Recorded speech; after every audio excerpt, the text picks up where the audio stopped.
Relationship marketing and selling 19তম সেশনের প্রথম পর্বে স্বাগত জানাচ্ছি। আজকের বিষয় হচ্ছে relationship marketing strategy, relationship marketing. চলুন সেশনটি শুরু করি। ইনস্টিটিউট অফ লার্নিং অ্যান্ড ডেভেলপমেন্টে আপনাকে স্বাগতম। আপনার দক্ষতার যাত্রাকে ত্বরান্বিত করুন আইএলডির সাথে। নিয়মিত ট্রেনিং পেতে আইএলডির ইউটিউব চ্যানেল সাবস্ক্রাইব করুন, শেয়ার করুন। আসসালামু আলাইকুম। Relationship marketing and selling session 19-এ আপনাদেরকে স্বাগত জানাচ্ছি। আজকে সেশন খুব গুরুত্বপূর্ণ এবং আমি যেটা বলবো সেটা হলো আজকে এই সেশনটি আমার খুব পছন্দের একটা সেশন এবং যারা খুব সহজে রিলেশনশিপ মার্কেটিং এবং সেলিং আপনারা বুঝতে চান তাদের জন্য এই সেশনটি অবশ্যই আপনারা দেখবেন এবং এই সেশনটি দেখলে আসলে আমি মনে করি আপনারা রিলেশনশিপ মার্কেটিং এবং সেলিংয়ের অনেক কিছুই আপনারা বুঝতে পারবেন এবং আপনারা যদি এই বিষয়বস্তুগুলি নিয়েও কাজ করেন তবুও আপনি একটা লেভেলের বিজনেস ডেভেলপ করতে পারবেন। তো আজকে আমাদের বিষয় হচ্ছে রিলেশনশিপ মার্কেটিং স্ট্র্যাটেজি এবং এই রিলেশনশিপ মার্কেটিং স্ট্র্যাটেজিতে আমরা অনেকগুলি সি নিয়ে কথা বলবো। ওকে, আমরা কমিউনিকেশান, কনটেক্সট, কন্টেন্ট, তারপরে কালচার, অনেকগুলি সি নিয়ে আমরা কথাবার্তা বলবো এবং কস্ট এবং অনেকগুলি সি নিয়ে আমরা কথাবার্তা বলবো। আশা করি আপনারা খুব মনোযোগ দিয়ে দেখবেন। আমি প্রথমে বলছি এটা খুব গুরুত্বপূর্ণ একটা সেশনটি করে আপনি অনেক বেশি বেনিফিটেড হবেন। চলুন আমরা আজকে সেশনটি শুরু করি, রিলেশনশিপ মার্কেটিং স্ট্র্যাটেজি। তো প্রথমে আমরা আলোচনা করব যে কাস্টমার মার্কেটিংয়ের কেন্দ্রবিন্দু। সো কাস্টমার হচ্ছে মার্কেটিংয়ের হার্ট, কাস্টমার হচ্ছে সেলস মার্কেটিংয়ের প্রাণ। যে কোনো বিজনেসের প্রাণ হচ্ছে কাস্টমার। আপনি কাস্টমার ছাড়া কোনো বিজনেস কল্পনা করতে পারেন? কাস্টমার ছাড়া আপনার অর্গানাইজেশন কল্পনা করতে পারেন? আপনি যাই করেন না কেন, প্রোডাক্ট, সার্ভিস, ব্র্যান্ড ম্যানেজমেন্ট যাই করেন না কেন, আলটিমেটলি আপনাকে কাস্টমারের কাছে যেতে হবে। কাস্টমার ছাড়া আপনার বিজনেস কিছুই না। তো এই জন্য বলা হচ্ছে কাস্টমার হচ্ছে মার্কেটিংয়ের কেন্দ্রবিন্দু। এই জন্য আমরা বললাম কাস্টমার সেন্ট্রিক মার্কেটিং অথবা কাস্টমার সেন্ট্রিক অ্যাক্টিভিটি। ওকে, সো কাস্টমারদের সেজন্য কাস্টমারকে বুঝতে হবে। কাস্টমার ফার্স্ট, কাস্টমারকে আগে গুরুত্ব দিয়ে হবে। কাস্টমারকে সবার প্রথমে বুঝতে হবে কাস্টমারের নিড। ওকে, কাস্টমার প্রয়োজন কি, কাস্টমার কি ডিমান্ড করে, ওকে সে কি ডিমান্ড করে, তার প্রয়োজন কি, তার প্রবলেম কি, সে কি চায়। ওকে, এবং কাস্টমারের থিঙ্কিং কি, কাস্টমারকে রিড করার যে ক্যাপাসিটি, এগুলি একজন সেলসম্যান এবং মার্কেটের অবশ্যই থাকা উচিত। তাহলে কাস্টমারের প্রয়োজনটা বোঝা, কাস্টমারের নিড বোঝা, ডিমান্ড বোঝা। ওকে, সো কাস্টমারের প্রয়োজন, আচরণ, কাস্টমারের এক্সপেকটেশান, আবারও বলছি কাস্টমারের নিড বোঝা, কাস্টমারের বিহেভিয়ার বোঝা, কাস্টমারের এক্সপেকটেশান বোঝাটা সবচেয়ে গুরুত্বপূর্ণ সেলস মার্কেটিংয়ের জন্য। আপনার প্রোডাক্ট আছে, সার্ভিস আছে, খুব গুরুত্বপূর্ণ ব্র্যান্ড আপনার আছে, কিন্তু কাস্টমারের প্রয়োজন আপনি বুঝেন না, কাস্টমারকে গুরুত্ব দেন না, কাস্টমারের বিহেভিয়ার বুঝেন না, কাস্টমারের এক্সপেকটেশন বোঝার চেষ্টা করেন না, তাহলে আপনাকে দিয়ে কোনো প্রোডাক্ট, সার্ভিস কিংবা ব্র্যান্ডের মার্কেটিং হবে না, সেলসও হবে না। তো আমি আপনাদেরকে সবাইকে রিকোয়েস্ট করবো, আপনি যদি রিলেশনশিপ মার্কেটিং এবং সেলিংয়ের এই সেশনটাও খুব গুরুত্ব দিয়ে বুঝতে পারেন তাহলে অবশ্যই আপনি সেলস মার্কেটিংয়ে আপনি অবশ্যই সাকসেসফুল হবেন। কারণ এই সেশনটি গুরুত্ব দিয়ে বুঝলে আপনি অবশ্যই ভুল করবেন না। তাহলে এই সেশনের সবচেয়ে গুরুত্বপূর্ণ যে তথ্যটি আমি আপনাদেরকে বলছি সেটা হচ্ছে কাস্টমারকে বোঝা, অর্থাৎ কাস্টমারের নিড বোঝা, কাস্টমারের এক্সপেকটেশন বোঝা, কাস্টমারের বিহেভিয়ারটা বোঝা। এবং এই কাস্টমারের বিহেভিয়ার, এক্সপেকটেশন, নিডটা যদি আপনি বুঝতে পারেন তাহলে আপনি যেই প্রোডাক্ট অথবা যেই সার্ভিস নিয়ে আপনি অথবা যে ব্র্যান্ড নিয়ে কাজ করেন না কেন, আপনার প্রোডাক্টের সেল আপনি ডেভেলপ করতে পারবেন, কাস্টমারও ডেভেলপ করতে পারবেন, সার্ভিস অথবা আপনার ব্র্যান্ডের সেলস বৃদ্ধি করতে পারবেন এবং কাস্টমারকেও আপনি হ্যাপি করতে পারবেন, স্যাটিসফ্যাকশন তৈরি করতে পারবেন কাস্টমারদের মধ্যে। তাহলে বিষয়টা গুরুত্বপূর্ণ। এখন ভ্যালু তৈরি করা, সেটা কি কাস্টমারের চাহিদা অনুযায়ী প্রোডাক্ট এবং সার্ভিস যদি আপনি প্রোভাইড করতে পারেন তাহলে কিন্তু ভ্যালু তৈরি হবে। ওকে, তাহলে কাস্টমারের চাহিদা অনুযায়ী, কাস্টমারের নিড অনুযায়ী অথবা কাস্টমারের প্রবলেম সলভ করার জন্য রিলিভেন্ট, প্রাসঙ্গিক প্রোডাক্ট কাস্টমারকে দিতে হবে যে তার কাস্টমারের চাহিদা পূরণ হবে, কাস্টমারের আশা পূরণ হবে, কাস্টমারের প্রবলেম সলভ হবে, এমন প্রোডাক্ট কিংবা সার্ভিস আপনাকে কাস্টমার হাতে তুলে দিতে হবে। সো প্রোডাক্ট যখন দিবেন তাহলে প্রোডাক্টের এক্সিলেন্ট কোয়ালিটি প্রোডাক্ট দিতে হবে, সার্ভিস যখন দিবেন তখন কাস্টমারকে বেস্ট সার্ভিস দিতে হবে। তবেই কিন্তু কাস্টমার কিন্তু স্যাটিসফ্যাকশন তৈরি হবে কাস্টমারের মনের মধ্যে। স্যাটিসফাইড কাস্টমার আমরা এভাবে তৈরি করতে পারি। এবং কাস্টমারের লাইফস্টাইল অনুযায়ী, তার যে লাইফস্টাইল, তার যে ইকোনমিক কন্ডিশান, তাহলে কাস্টমারের লাইফস্টাইল, কাস্টমারের যে ইকোনমিক কন্ডিশান, এই বিষয়গুলি বিবেচনা করে আপনি তাকে প্রোডাক্ট কিংবা সার্ভিস অফার করবেন। তাহলে কাস্টমার লাইফের সাথে কিন্তু প্রাসঙ্গিক হবে এবং কাস্টমার সেটা বেটার ফিল করবে, স্যাটিসফাইড কাস্টমারকে আপনি তৈরি করতে পারেন। কারণ যে কোনো কাস্টমার আসলে প্রোডাক্ট এবং সার্ভিস ব্যবহার করে নিয়ে সে কিন্তু তার স্যাটিসফ্যাকশন লেভেলটা যদি মানে সে যদি স্যাটিসফাইড অনুভব করে, সে যদি উইন উইন ফিল করে, তবে কিন্তু আপনি আপনার প্রোডাক্ট সার্থক, আপনার সার্ভিস দেওয়াটাও কিন্তু সার্থক। আমরা সেই উদ্দেশ্যেই তো আসলে আমাদের সেলস মার্কেটিংটা করা উচিত। তাহলে আজকের সেশনে আমরা যেটা বললাম যে কাস্টমার ফার্স্ট, কাস্টমারকে সবচেয়ে বেশি গুরুত্ব দিতে হবে, এবং কাস্টমার হচ্ছে যে কোনো বিজনেসের প্রাণ, হার্ট, এবং এই হার্টটাকে তো আমাদেরকে সঠিকভাবে যত্ন করতে হবে, ঠিক রাখতে হবে, তাকে বুঝতে হবে, তাকে সেভাবে আমাদেরকে কেয়ার করতে হবে। তো এই বিষয়টা কিন্তু আজকের সেশনের জন্য খুব গুরুত্বপূর্ণ বিষয়। তাহলে নেক্সট যেটা কথা বলবো সেটা হলো কনসিস্টেন্সি, ধারাবাহিকতার গুরুত্ব। তাহলে দেখেন আমি বলছি যে এটা আমার খুব পছন্দের একটা সেশন, এবং এই সেশনটি যদি সেশন 19 এটা যদি আপনি ভালোভাবে বুঝতে পারেন, তাহলে আশা করি আপনি অবশ্যই রিলেশনশিপ মার্কেটিং সেলিং করে আপনি একটা লেভেলে রেজাল্ট তৈরি করতে পারেন। তাহলে দেখেন এখানে গুরুত্ব, প্রথমে আমরা বললাম সি কাস্টমার, এরপরে যে সিটা সেটা বললাম consistency. First C customer, second C হলো কনসিস্টেন্সি। তাহলে কনসিস্টেন্সি মার্কেটিং এর সেলসে কনসিস্টেন্সির গুরুত্ব কি? এটার গুরুত্ব ব্যাপক। আমি অনেকগুলি সেশনে বলেছিলাম যে ধারাবাহিকতা, যে কোনো ভালো কাজের ধারাবাহিকতা নিয়ে আমি অনেক কথা বলেছি। তাহলে আজকে বলছি ধারাবাহিকতার গুরুত্ব। এখন কিসের ধারাবাহিকতা? বিভিন্ন মার্কেটিং চ্যানেলে একই ধরনের অর্থাৎ মার্কেটিংয়ের ধারাবাহিকতা। আপনি একটা ক্যাম্পেইন করছেন, তাহলে ক্যাম্পেইনের ধারাবাহিকতা। আপনি সোশ্যাল মিডিয়াতে কন্টেন্ট প্ল্যানিং করছেন, কন্টেন্ট প্ল্যানিংয়ের ধারাবাহিকতা। আপনার একটা কোয়ালিটি প্রোডাক্ট দিচ্ছেন, এই কোয়ালিটি প্রোডাক্টের ধারাবাহিকতা। সার্ভিস, ভালো সার্ভিসের ধারাবাহিকতা।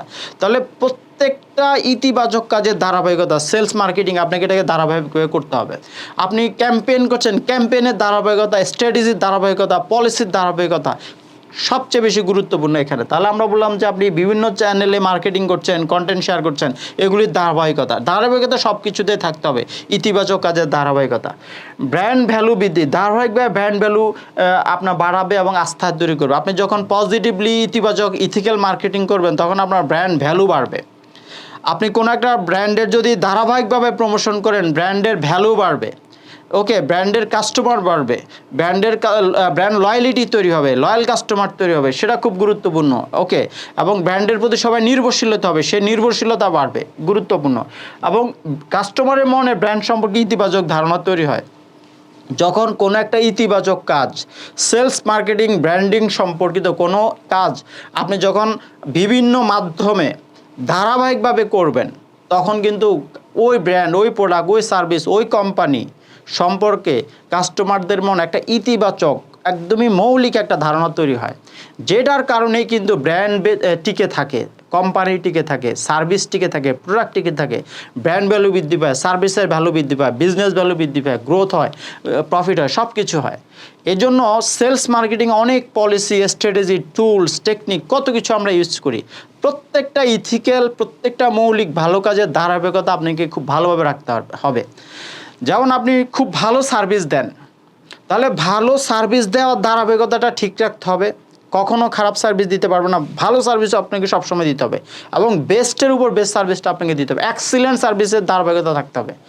আপনার প্রোডাক্টের কোয়ালিটি খুব ভালো, তাহলে ভালো কোয়ালিটির প্রোডাক্ট আপনাকে ধারাবাহিকভাবে কাস্টমারকে দিতে হবে, কখনোই আপনার কম হলে হবে না। সময় সবচেয়ে সেরা প্রোডাক্টের কোয়ালিটি প্রোডাক্ট আপনি কাস্টমারকে অফার করেন। এই যে ইতিবাচক কাজ, এই যে মৌলিক কাজের ধারাবাহিকতা, এটা সেলস মার্কেটিংয়ে খুব বেশি গুরুত্বপূর্ণ। আপনাদেরকে এই কাজটা ভালোভাবে করতে হবে। এবং আমরা বললাম আফটার সেল সার্ভিস দেওয়ার ধারাবাহিকতা। আপনি আফটার সেল সার্ভিসটা দেন, তাহলে আপনাকে ভালোভাবে দেন, ধারাবাহিকভাবে দেন, সবসময় দেন। এটা হলো কনসিস্টেন্সি। তাহলে আমরা বললাম যে first C customer, second C হলো কনসিস্টেন্সি। সো মার্কেটিংয়ে কনসিস্টেন্সির গুরুত্ব, সেলস মার্কেটিংয়ে কনসিস্টেন্সির গুরুত্ব কিন্তু ব্যাপক। থার্ড যে বিষয়টা সেটা হলো ক্রিয়েটিভিটি। আরেকটা মোস্ট পাওয়ারফুল ওয়ার্ড, ক্রিয়েটিভিটি, যেটা নিয়ে আমরা বিভিন্ন সেশনে কথা বলেছিলাম, ক্রিয়েটিভিটি। তাহলে রিলেশনশিপ মার্কেটিং অ্যান্ড সেলিংয়ে, স্মার্ট মার্কেটিংয়ের ক্ষেত্রে, কোয়ান্টাম মার্কেটিংয়ের ক্ষেত্রে, তাই না, এই ক্রিয়েটিভিটির গুরুত্ব ব্যাপক। ক্রিয়েটিভিটি ছাড়া সেলস মার্কেটিং হয় না, ব্র্যান্ডিং হয় না। ওকে, তো সোশ্যাল মিডিয়া আপনি কোনো কিছু করতে পারবেন না ক্রিয়েটিভিটি ছাড়া। ক্রিয়েটিভিটি ছাড়া বিজনেস হয় না। তাহলে ক্রিয়েটিভিটি হলো, সেটা হলো আলাদা হওয়ার কৌশল। ক্রিয়েটিভিটি হলো আলাদা হওয়ার কৌশল, ডিফারেন্সিয়েটেড, আপনার নিজেকে ডিফারেন্সিয়েটেড করা, ডিফারেন্সিয়েটেড আইডিয়া তৈরি করা, differentiated product, service, value, brand develop করা, সেটা হলো ক্রিয়েটিভিটি। তাহলে মার্কেটে অন্যদের থেকে আলাদা হওয়ার জন্য ক্রিয়েটিভ হতে হবে, মাস্ট, এটা ইট মাস্ট ডু ওয়ার্ক। এটা অবশ্যই হতে হবে ক্রিয়েটিভিটি। সো ক্রিয়েটিভিটিতে আসলে আপনি খুব সাধারণভাবে চিন্তা করলে ক্রিয়েটিভ হতে পারবেন না, অবশ্যই আপনাকে টাইম ইউটিলাইজ করতে হবে। ওকে, ক্রিয়েটিভিটি বাড়ানোর জন্য যে আপনার টিপস টেকনিক্স এগুলি নিয়ে আপনাকে কাজ করতে হবে। আমরা একটা খুব গুরুত্বপূর্ণ সেশন করব ক্রিয়েটিভিটি, আইডিয়া, ভিজুয়ালাইজেশন, এই বিষয়গুলি নিয়ে আসলে অনেক বেশি বেনিফিটেড হবেন। আমাদের সেশনটা হলো টার্নিং আপনার সায়েন্স ইনটু সেলস, কীভাবে আপনি বিজ্ঞানকে আমরা সেলসে কনভার্ট করবো, এই ধরনের, তাই না? তো আমরা এই ক্রিয়েটিভিটি নিয়ে অবশ্যই আমাদের আলাদা সেশন হবে, আশা করি আপনারা অবশ্যই সেই সেশনটা দেখবেন। ওকে, তাহলে ক্রিয়েটিভিটি আলাদা হওয়ার পর সেটা হলো প্রমোশনের নতুনত্ব। সবাই একই স্টাইলে প্রমোশন করে সোশ্যাল মিডিয়াতে, অনলাইনে, প্রিন্ট মিডিয়াতে, বিভিন্ন মাধ্যমে। বাট আপনার প্রমোশনটা যদি খুব ক্রিয়েটিভ, ডিফারেন্সিয়েটেড হয়, সেটা কিন্তু কাস্টমারকে মনে খুব ভালোভাবে জায়গা করে নেবে। সেটা কি দেখেন, প্রোডাক্ট প্রমোশনের নতুন এবং আকর্ষণীয় কোনো পদ্ধতি অনুসরণ করা, অ্যাপ্লাই করা, প্রয়োগ করা, যেটা আসলে কেউ করে নাই। This is the creative idea. এবং এইভাবে যদি আপনি প্রোডাক্ট অথবা ব্র্যান্ড সার্ভিসকে প্রমোশন করতে পারেন, তাহলে অবশ্যই আপনি কাস্টমারদের মনে অবশ্যই একটু ভিন্নভাবে জায়গা করে নিতে পারবেন, কাস্টমার ব্রেনে আপনি জায়গা করে নিতে পারবেন।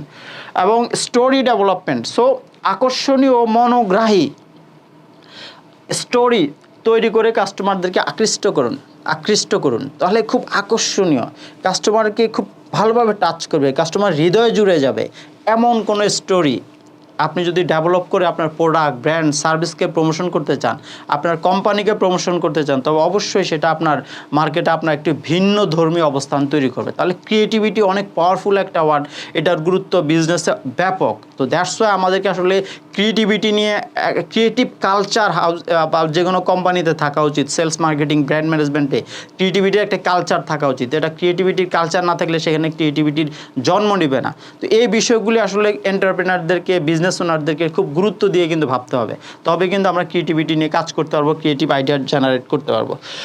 ফোর্থ যে সি নিয়ে আমরা কথাবার্তা বলবো, সেটা আমরা বলি কন্টেন্ট। আজকে আমরা কয়েকটা সেশনে কন্টেন্ট মার্কেটিং নিয়ে বারবার বলেছি, আজকেও বলেছি কন্টেন্ট মার্কেটিং নিয়ে। তাহলে কন্টেন্ট হচ্ছে গুণগত মানের গুরুত্ব, কন্টেন্টের মৌলিকত্ব, অথেন্টিসিটি। ওকে, কন্টেন্টের মধ্যে হলো আপনার মানে এটা ইথিক্যাল কন্টেন্ট হইতে হবে, মৌলিক কন্টেন্ট হইতে হবে। ওকে, তাহলে কন্টেন্ট কী জন্য হবে? কন্টেন্ট যাতে আমরা কোনো ব্র্যান্ড, সার্ভিস অথবা কোনো আপনার প্রোডাক্ট সম্পর্কে আমরা অ্যাওয়ারনেস তৈরি করতে পারি। অ্যাওয়ারনেস করবো আমরা কাস্টমারদের মধ্যে, কাস্টমারের মনের মধ্যে, ব্রেনের মধ্যে। তাহলে ব্র্যান্ড সম্পর্কে সচেতনতা বাড়ানোর জন্য গুণগত মানের কন্টেন্ট তৈরি করা, মৌলিক কন্টেন্ট তৈরি করা। ওকে, এবং কাস্টমারদেরকে এডুকেট করার জন্য গুরুত্বপূর্ণ তথ্যপূর্ণ কন্টেন্ট আমাদেরকে ডেভেলপ করে বিভিন্ন মিডিয়াতে আমরা এটা শেয়ার করতে পারি। এবং কাস্টমারদের মধ্যে উৎসাহ, উদ্দীপনা, অনুপ্রেরণা সৃষ্টি হয় এমন কিছু কন্টেন্ট আমাদেরকে তৈরি করতে হবে, যে কন্টেন্টগুলির কারণে একটা প্রোডাক্ট, একটা সার্ভিস, একটা ব্র্যান্ড, একটা কোম্পানি কাস্টমারদের মনে ভিন্নভাবে জায়গা করে নেবে। এবং এই কাজটা আমাদেরকে সঠিকভাবে, ভালোভাবে করতে হবে। তো দ্যাটস ওয়াই কন্টেন্টের গুরুত্বটা এত ব্যাপক। কারণ এখন তো আসলে কন্টেন্ট ড্রিভেন মার্কেটিং হচ্ছে, কন্টেন্ট নিয়ে কাজ অনেক বেশি হচ্ছে। ওকে, এবং কন্টেন্টের কারণে একটা প্রোডাক্ট কাস্টমারের মনে জায়গা নিচ্ছে, কন্টেন্টের কারণে কিন্তু আমরা ভিডিও মার্কেটিং করে সাকসেসফুল হচ্ছি। তো দ্যাটস ওয়াই আমরা 4টা সি এর মধ্যে এখন যে 4th নাম্বার সি বললাম, সেটা হলো কন্টেন্ট। ওকে, কন্টেন্টের গুণগত মানের কন্টেন্টের গুরুত্বটা এখানে ব্যাপক। এরপরে যেটা আমরা বলবো দেন কনটেক্সট। আমরা বললাম যে আমরা অনেকগুলি সি নিয়ে কথা বলবো, এটা হলো কনটেক্সট। কনটেক্সট হলো প্রাসঙ্গিকতার মূল্য। মার্কেটিং মেসেজ বাস্তব পরিস্থিতির সাথে যাতে প্রাসঙ্গিক হয়, সামঞ্জস্যপূর্ণ হয়, মিল থাকে। ওকে, আপনার মার্কেটিংয়ের যে মেসেজ দিচ্ছেন এটা বাস্তবের সাথে অমিল, তাহলে এটা মার্কেটে কাজ করবে না, এটাকে কেউ গুরুত্ব দিবে না। আপনার মার্কেটিংয়ের মেসেজটা, প্রোডাক্ট অথবা সার্ভিস অথবা ব্র্যান্ডের যে মার্কেটিংয়ের ক্যাম্পেইনের যে মেসেজটা, এটা অনেক বেশি পাওয়ারফুল, কারণ এটা মার্কেটের নিডের সাথে প্রাসঙ্গিক ও অনেক বেশি তাৎপর্যপূর্ণ, অনেক বেশি রিলেভেন্ট। এরকম মেসেজ আপনাকে শেয়ার করতে হবে, এটাকে আমরা বলি কনটেক্সট। ওকে, বাস্তব পরিস্থিতির সাথে মিল রেখে আপনার মার্কেটিং ক্যাম্পেইনের যে মেসেজ, সেটা আপনি শেয়ার করবেন। ওকে, দেন হলো টাইম, সঠিক সময়ে সঠিক কাস্টমারের কাছে মেসেজটা পৌঁছানো। তাহলে সঠিক সময়ে সঠিক কাস্টমারের কাছে মেসেজটা আপনি পৌঁছাতে হবে। আপনার যদি সময়ের যদি না মিলে, তাহলে এটা কিন্তু গুরুত্ব বহন করে না, এটা গুরুত্বপূর্ণ হবে না। কাস্টমারদের কাছে গুরুত্বপূর্ণ তখনই হবে যখন টাইমলি এটা কাস্টমার রিসিভ করবে, কাস্টমারের প্রয়োজন, এখন কাস্টমার সেই মেসেজটা এখন পাচ্ছে, এটা কাস্টমারের সাথে প্রাসঙ্গিক হইতে হবে, সময়ের সাথে প্রাসঙ্গিক হইতে হবে, তখন কাস্টমারকে এটা টাচ করতে পারে। এবং প্রাসঙ্গিকতা কাস্টমারের বর্তমান প্রয়োজনের সাথে সামঞ্জস্যপূর্ণ বার্তা, কাস্টমারের এখন একটা ইনফরমেশন প্রয়োজন, সেই প্রয়োজনের সাথে আপনার মার্কেটিংয়ের ক্যাম্পেইনের মেসেজটা প্রাসঙ্গিক, তখন কাস্টমার এটা থেকে বেনিফিট নিতে পারে, কাস্টমার এখানে মনোযোগ দিতে পারে, কাস্টমার সেখান থেকে কিছু তার নিড পূরণ করতে পারে, তার এক্সপেকটেশন পূরণ করতে পারে। এই ধরনের সম্মত প্রাসঙ্গিক রিলেভেন্ট আপনি মার্কেটিং ক্যাম্পেইন করতে হবে। আপনাকে কনটেক্সট, প্রাসঙ্গিকতা, মার্কেটের বর্তমান সময়ের সাথে, অবস্থার সাথে মিল রেখে আপনাকে ক্যাম্পেইন করলে সেটা অনেক বেশি কার্যকর হবে, সেটা কাস্টমাররা কিন্তু খুব দ্রুত লুফে নেবে। ইনস্টিটিউট অফ লার্নিং অ্যান্ড ডেভেলপমেন্টে আপনাকে স্বাগতম। দক্ষতার যাত্রাকে ত্বরান্বিত করতে এবং নিয়মিত ট্রেনিং রিসোর্স পেতে আইএলডির ইউটিউব চ্যানেলটি সাবস্ক্রাইব করে রাখুন।